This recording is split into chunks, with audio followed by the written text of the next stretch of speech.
আজকে একদম সকাল থেকে আমার একটা ব্লগ শুরু করলাম। সকালে ঘুম থেকে উঠেই আমি জামা কাপড় ভিজিয়ে দিয়েছিলাম।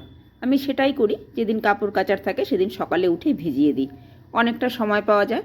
তারপরে সেগুলো ভিজিয়ে রেখে বাসি সব কাজ শেষ করতে করতে জামা কাপড়গুলো ভালোভাবে ভিজে যায়। এবার যখন একটু ভিজে গেল, তখন ঘরে অন্যান্য বাসন মাজা, ঘর ঝাড় দেওয়া, এগুলো সব কিছু শেষ করে জামা কাপড়গুলো কাচতে চলে গেলাম। কুয়োর পাড়ে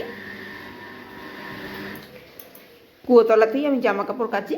সেখানে আমার জলের ট্যাঙ্কির পাইপের কলের সঙ্গে একটা পাইপ সেট করা আছে। সেই পাইপ দিয়ে জলগুলো দিয়ে জামা কাপড়গুলো কাচি।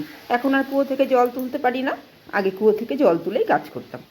জামা কাপড়গুলো সকাল সকাল কেচে নিলে কি হয়, অনেকটা সময় শুকিয়ে যায়।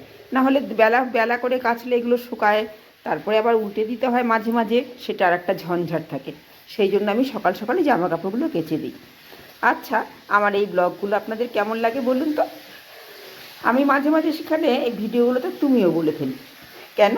আমার তুমি বলতেই বেশি ভালো লাগে। অফলাইনে আমি যদিও তুমি কথাটা খুব একটা কম ব্যবহার করি, খুব বেশি আমি কাউকে তুমি বলি না, কিন্তু আমার অনলাইন বন্ধুদেরকে তুমি বলতে আমার বেশি পছন্দ। তাদের সঙ্গে আত্মার যোগটা একটু অন্যরকম হয়, সেই জন্য মাঝে মাঝে আমি তুমিও বলি।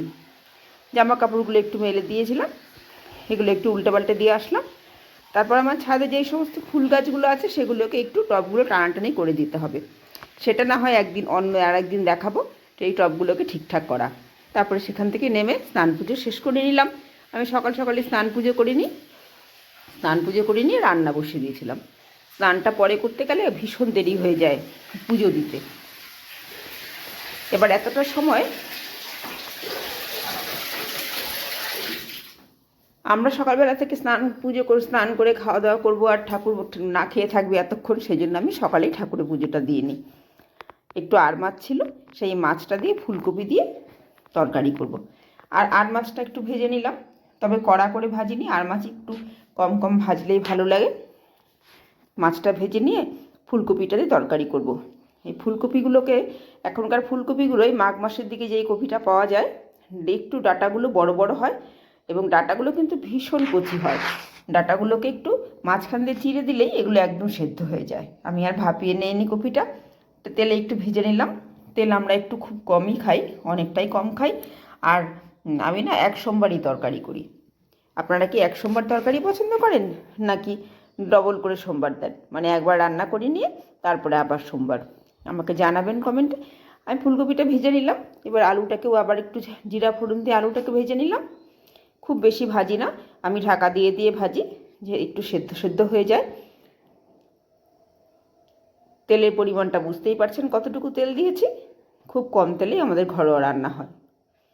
আর সেখানে বাটা দিয়েছিলাম পেঁয়াজ, টমেটো আর কাঁচা লঙ্কা, সেগুলো একটু মিক্সিতে পেস্ট করে নিলাম, নিয়ে আলুতে দিয়ে দিলাম। এবার পেঁয়াজ টমেটোর কাঁচা গন্ধটা না যাওয়া পর্যন্ত সামান্য একটু কষিয়ে নিলাম, খুব বেশি ভাজবো না, সেটাকেও একটু সেদ্ধ সেদ্ধ ভাজা করে নিলাম। এবার সেখানে জিরা গুঁড়া দিয়ে দিলাম, ধনে গুঁড়ো আমরা খাই না, জিরা গুঁড়ো দিয়ে দিলাম, দিয়ে জল দিয়ে দিলাম। জলের পরিমাণটা একটু বেশিই দিতে হবে, কেননা এর মধ্যে ফুলকপি পড়বে, তারপরে মাছ পড়বে, সেই জন্য জলের পরিমাণটা বেশি করেই দিয়ে দিয়েছিলাম। ঝোলটা একটু ফুটে আসলে তার মধ্যে মাছ আর ফুলকপিটা আর ধনেপাতাটা দিয়ে দিলাম, দিয়ে তারপর আবার আরেকটু সময় ফুটিয়ে নিলাম। ফুটিয়ে নিয়ে মাছের ঝোলটা রেডি। এবার রান্না বান্না খাওয়া দাওয়া সব শেষ হয়ে গেল, সাথে আরও রান্না করেছিলাম, সেগুলো আজকে আর ভিডিও করার সময় হয়নি। রান্না বান্না শেষ করে খাওয়া দাওয়া শেষ করে বসে পড়েছিলাম একটা কবিতা ভিডিও করতে। সেটা করে নিয়ে কবিতাটা ভিডিও করা শেষ হলে এবার আপনাদের সঙ্গে গল্প করতে বসলাম। কেমন লাগলো আমার ব্লগটা জানাবেন, আপনারা পাশে থাকবেন, তাহলে নিত্য নতুন ব্লগ নিয়ে আসবো। নমস্কার সবাইকে।